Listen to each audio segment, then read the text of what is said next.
Hi everyone, New York Times bestselling author Jamie Brumfield with my special guest, my daughter, Isabella. Say hi.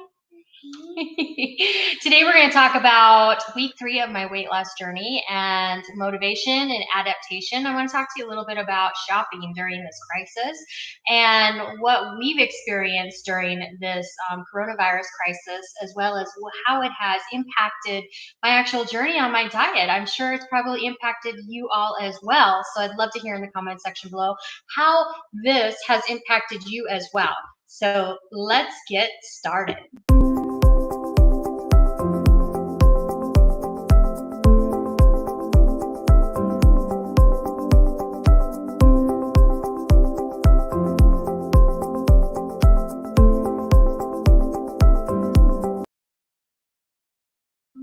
So first of all, the weight loss journey. 2 more pounds this week. Yay! High five.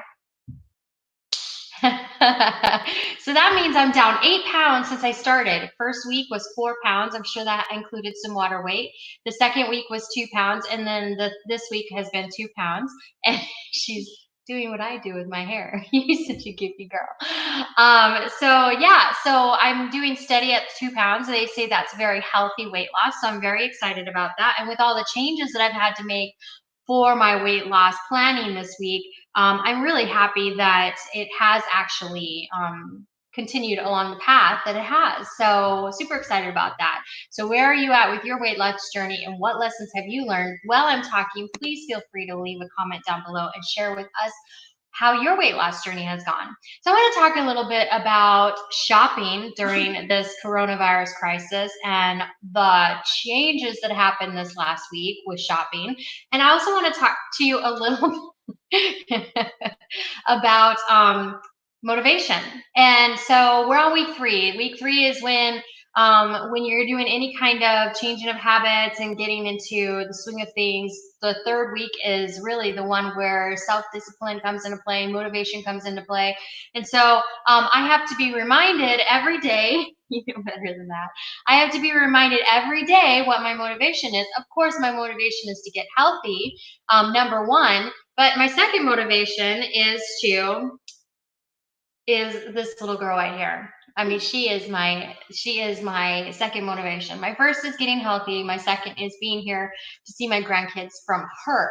So it took us forever to have her, and so I'm, motivation and being healthy, and the fact that I'm 44. My birthday really kickstarted this into gear, and she's a huge motivator, and of course, my husband too. So all my family, just being happy, being able to run and play with her. And, we right before this video, we went on a mailbox run and we ran to the mailbox and back. And yeah, it's a short run, but nonetheless, it was at least 3 or 4 blocks and we ran back and we got some great exercise. I want to be able to do that with her as I continue to get older. So those are my motivations, and I'm constantly reminded of those motivations every day when I look at her and I smile. And that's part of the reason why I started hashtag 100 happy days. And you can catch that on Instagram, but I'll also link up the video where I talked about it in this video description. And I really do think that that is something I would love for all of us to go on a journey together, and doing 100 happy days. Just finding some place where you're going to house 100 happy days and you're going to do a snapshot of your life and showing what is making you happy today and making it through 100 days. And personally, I hope to keep doing it all the way through the whole year. But right now my commitment is to try to get through the 100 days. And it is a challenge sometimes. There's hard days, there's good days, there's bad days. There's the good, the bad, and the ugly, right? So, it just is what it is. But this right here, she's good motivation, and my health, super motivating for me to feel healthy and feel good inside as well as outside. And as I change my food intake, I find that is very much the case, changing how I feel inside over outside. Yeah, do you agree? So let's talk a little bit about food. First of all, I want to share with you this. This is my new obsession. It's called creamed chai True Love Honey, and it's chai honey. So it goes in my coffee now instead of creamer. I have to drink some of this chai honey. That's my new obsession.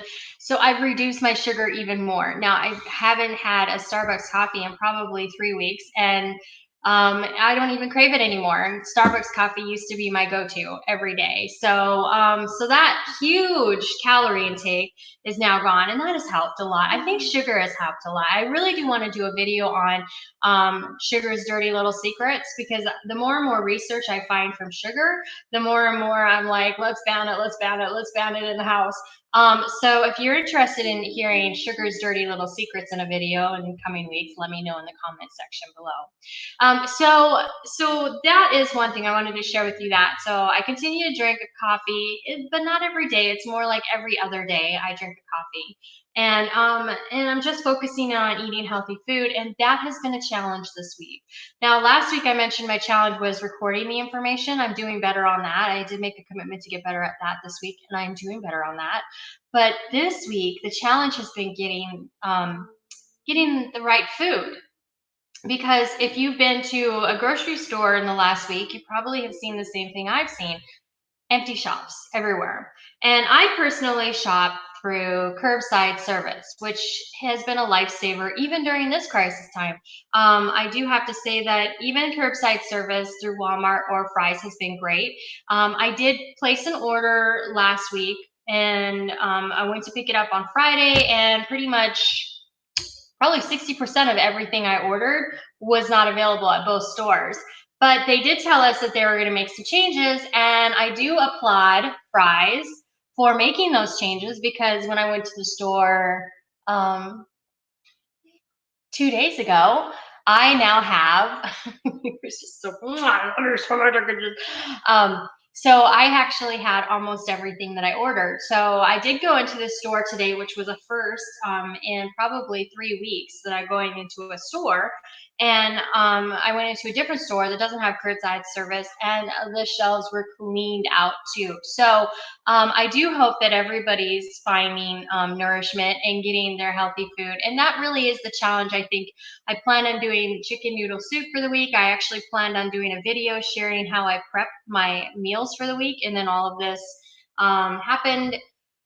So that didn't happen this week, and I'm sure it will in the future. But right now, I think we need to be more concerned about everybody getting food, everybody being staying healthy, and everybody getting the nourishment they need to remain healthy. You're gonna pull your hair out if you keep doing that, sweetie.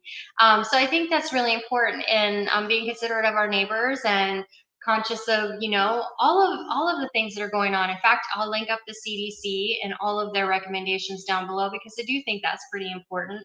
The lesson that I did learn, though, with ordering groceries through Fry's, and I didn't get the same thing from Walmart, but I did work with Fry's a little bit. I talked to them, and they get trucks every day, like pretty much every day they get trucks to restock the food that's missing. So they're continuously getting food in at Fry's, our Fry's, and I'm guessing Kroger too, because it's the same supermarket. I do know that Walmart continuously gets 2 trucks a day to restock their shelves as well. Of course, that depends upon what's in the warehouse and things like that, but they are trying to keep their shelves stocked, and they are restricting people from coming in and buying whole pallets of toilet paper, which is like $1,000 worth of toilet paper, somebody told me. So, yeah, and there are reasons behind why some people were doing that, which is kind of the other piece. It's just so important when we go through a crisis that we support each other, and that we are there for each other, and as much as we can. Yes, of course, we have social distancing and all of the stuff that we're supposed to be doing right now, but I do think it's important that we are respectful to our neighbors, that we don't try to make profits from this time. Like if I mean, and I'm talking about, I heard this in New York. The mayor of New York, or the governor of New York, actually got on a press conference and said, look, if you find anybody price gouging you, then report it. I mean, so apparently that kind of stuff is happening, and it's really kind of sad. It makes me really sad, because we all need to be a community, and we all need to support each other, and we all need to try to help each other. And of course, We are a capitalist society. I get that, but you know, we want to do it ethically too, and I think that's important to mention. So lots of things going on there, and of course you all have your opinion, and I'll happily hear it down in the comment section below. But really, to me, it's just about, hey, karma's real, and so we want to make sure that we're being good to our neighbors and doing everything that we can to help everybody through this crisis. And I get it. You can't do social, we're social distancing, and we are, everybody has to, take care of their family. But, you know, I mean, there's within reason of things that we can do to help each other. So I just want to say, stay safe out there, everybody. And I guess the big thing that I'm hearing about this, and I guess I can talk a little bit about it. I'm not a doctor or anything, but I have been paying close attention to this, and it seems like the biggest concern is really that we don't overwhelm our hospitals, and that kind of thing. That's why we're doing the social distancing. That's why we're mitigating by staying home as much as possible and not trying to get others sick and self-isolating because we don't want to get others sick. Because the real challenge isn't that this is a very, very bad strain of the coronavirus. It has been likened to a very bad strain of the flu, but it's the side effects that if the contagion keeps moving at the rate that it's going, it's the side effects that could create um, an overwhelm on the hospital system. I guess that's what they're concerned about. And so I think if we just keep that in mind, and be respectful of everybody, and remember, we're all in this together. Every one of us are in this together, and we'll get through this because we're human beings and we're amazing. I mean, we're such an amazing group of people, aren't we? Yeah. And we got to leave an amazing world to our children, right? So that's to me the super important. Say, hey, you know better than to stand on the chair. Mwah. So anyways, I think I just wanted to talk shortly about that. I didn't know where else to put it, so I thought I'd put it in my blog, where I'm talking about, food and stuff, because the big thing that impacted most people that I'm hearing is being able to feed families, and I think that's really important. So keep in mind on what we're doing consciously, how we are taking care of ourselves, but also making sure that we're supporting our neighbors as much as possible too, because we are a community. We all want to survive this, huh? Anyways, so she's doing her hair. You goofy girl.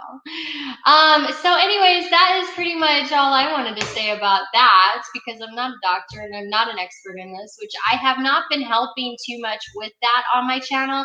However, I did want to put out there that I am doing things that I do know, like entertaining kids when the school has been closed for 14 days or 21 days and that kind of thing. And I'll continue to do more videos on how to, videos on things like that are going to help you. Things like that are going to help you. But I can't give you medical advice because I'm not a doctor. So I guess basically I'll just do that. And I've been doing meditation. Are you done? Okay. Stop. I'll continue to do meditation on this channel for guided meditation for different topics. Check out the one I did not yesterday, but Wednesday. And I plan to do a new one every week.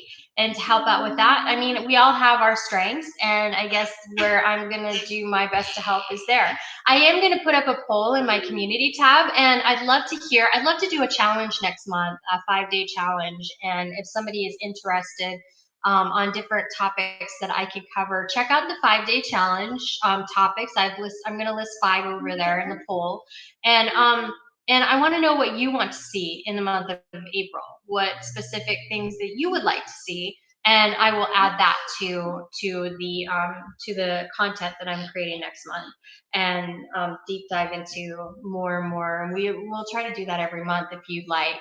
Now that we have a community tab, it's really cool because we can do polls and all kinds of things. And are you sticking your tongue out? Are you sticking your tongue out? Put that tongue away, or Birdie's gonna come poop on it. My great grandmother used to tell that to me. Put that tongue away, or your birdie's gonna come poop on it. Or she would say that if we were pouting. Put that lip away, or birdie's gonna come poop on it. I'll never forget that. Even when I was a little kid. Put that tongue away. So anyways, just be safe out there, everyone, and let me know how you're doing on your weight loss journey. Put your tongue away, baby. Let me know how you're doing on your weight loss journey, and I look forward to hearing about it. And thanks so much for tuning in on this vlog. I know it's kind of different, and I kind of got off on a talk, but we did see how it impacted, and our whole community saw it, how it impacted the stores. So just keep that in mind. I did want to say there are ways to talk to your stores, ask them when their trucks are coming in, and know better as to when to pick up groceries. Remember that most of them are limiting how many things you can get at one time, to make sure that we're all doing this together. Put the tongue away, our bird isn't gonna poop on your lip. On your tongue. Put the tongue away. Anyways, I'm gonna say goodbye because my little girl's getting goofy. Are you okay? Oh, did you get your hip on the table? My little girl's getting goofy, so I'm gonna say goodbye. Say bye. Bye. You gotta look at them and say goodbye to them, goofy girl. Are you making a funny face? Anyways, thanks so much for tuning in. I am New York Times best-selling author Jamie Brumfield, and check my books out in the video description below. Most of them are on Kindle Unlimited, so if you are Kindle Unlimited, then they're free for you. So check them out. Thanks so much for tuning in, and be safe, everyone out there, and be kind, and always walk within light and love. And I will see you soon. Bye.